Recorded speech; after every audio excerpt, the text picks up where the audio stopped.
When you went there with one bag. You couldn't even bring shoelaces in case you were trying to hang yourself with them because there was a lot of suicidal kids in there. You're not allowed to see your family or talk to them. Anytime I was ever too bad, they would lock me in a room. It was literally a pink room to calm me down. Sometimes it was a few hours, and even a couple times it was an entire day. This one is really screwed up. What up, I'm Rob Level, and I'm about to tell you a crazy part of my messed up life story. This story is specifically about the one where they'd shove pills in my mouth and they pretty much beat us when I was in the psychiatric home. Because my aunt, who adopted me when my dad was dying and my mom gave me up, medication wasn't working, and I broke my babysitter's skull open, running away from daycare centers, broke my teacher's leg in 2nd grade. Just kick the leg in, like, Robert. It's messed up. I was a kid. Good excuse. I will forever use that excuse. The medication wasn't working, nothing was working, and she was about to lose her job because of me. So, and for obvious reasons, it's pretty hard for her to be stable at her job, and she was a single parent. You know, she was gonna lose her job. So, psychologist/therapist recommended that I was put into psychiatric hospitals. If you Google it, actually says psychiatric hospital, and I'm gonna tell you the name of that place at the end of this video. So those who really care about how screwed up this story is can actually, maybe do something about it, because I know I'm gonna do something about it, because there's a lot of kids getting messed up in places like this when they're supposed to be getting help, but they don't help.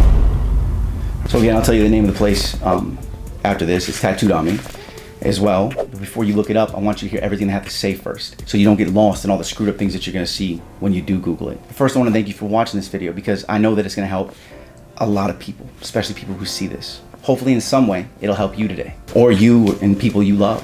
But I want to warn you, this is the disclaimer. This story is intense, and I hope it doesn't bring up any trauma or bad memories for you like it does for me, okay? Now, I was in this place for a long time. I was considered one of the long-term patients in the program. Let me explain what this place is, all right? If you got too out of hand, they were allowed to physically restrain you. Same way it was in all my schools and stuff. But we're talking about here where grown-ass adults will put you on the ground and pin you and crush your body. Envision that. Just grown adults, 2 of them at a time, crushing a kid. And what's really screwed up about it is that you could tell they enjoyed it just from the look on their faces. And they got this power trip anytime you get out of hand because they knew that they could threaten you with it. And what's more screwed up is that this place wasn't nearly as bad as the Last Chance gang school that I was put into in 7th grade. But I'll tell that story another time. But every time I think about this place, it actually gives me butterflies, like the fear ones. Like don't even think about that. Almost like I'm suppressing something deep down that I don't want to remember, because I already remember way too much about this place. You know, stuff that really, to this day, I know this, I'm scarred. It ain't going away. It's permanently there, like a scar. You know, it's there forever in my mind, screwing me up every day. Now, if you look up the reviews in this place on Google, let's just Google, you'll see all the stories about how people, including the kids who went there, tell you how they were abused, physically tortured, how the staff would try to hold over this power on top of them with, I can restrain you. And then they try to like coerce you into screwing up more so that they can restrain you because they like doing it and hurting you. And girls getting molested. I'm just saying, go look at the story. Now, I don't want to say that it's coming from me. Those are from the reviews you can see yourself. I had to point this out, okay? When you see these reviews, these are recent reviews. Within the last year, 6 months, 2 years, I was put in this place as a child 20 years ago when the state and child protection definitely was not at the standard that it is now, right? So imagine how much worse it was then when I was in there, when the people could really, really get away with it. There wasn't as many cameras and stuff like that. So take that into consideration when you see how bad those people's stories are. But when you went there with one bag. You couldn't even bring shoelaces in case you were trying to hang yourself with them because there was a lot of suicidal kids in there. You're not allowed to see your family or talk to them unless you were being good, okay? And you have to be good for an entire month to be able to earn a pass for a family member to come visit you, okay? You had to earn 2 of those. Oh my God, I'm not even going to that, okay? But I remember I would feel so alone in there, so alone, because I felt like I was just left there and like I was abandoned again. Like the same way that my mom had just left me and gave me up for adoption. Now, my aunt told me then that she called me all the time, but they wouldn't let her talk to me. You know, and at first I thought she was lying. But as an adult, and I didn't know really until an adult, when I researched this place more, I could see the reviews of people and how their parents had their kids in there and they were having the same issues. Like I called, but they wouldn't let me talk to them. Looking back on how this place worked, It was really scary.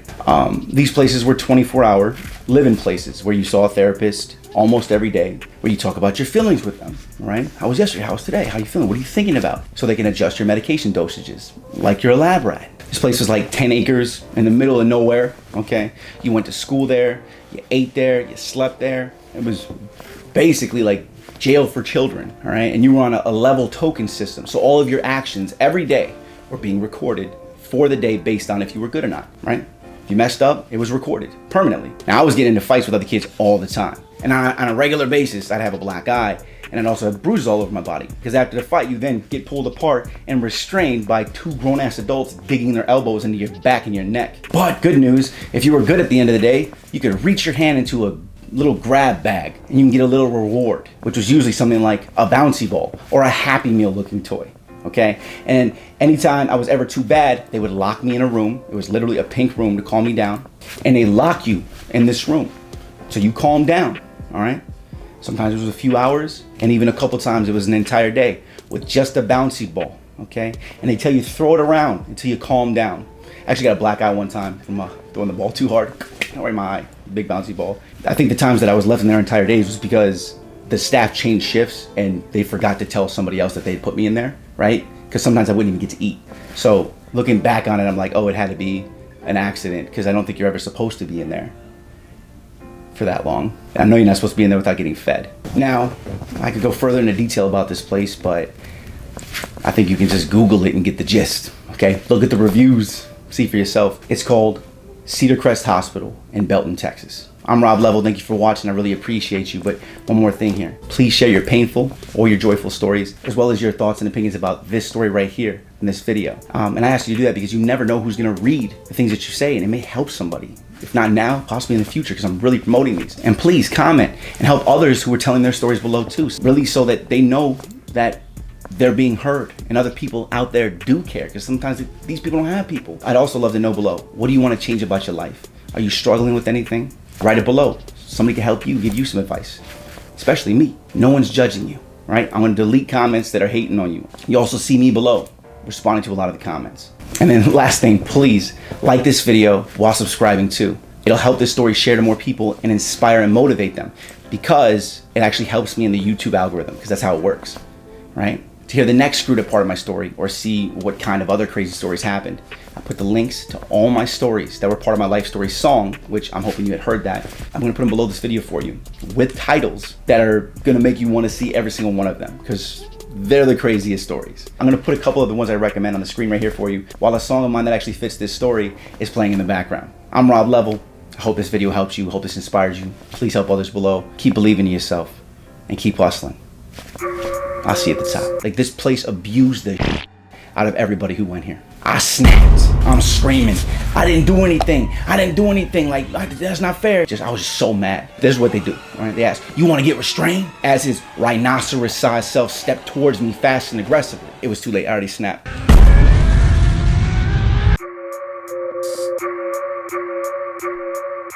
Level. Ooh, I would've thought by now that I'd be way past these days.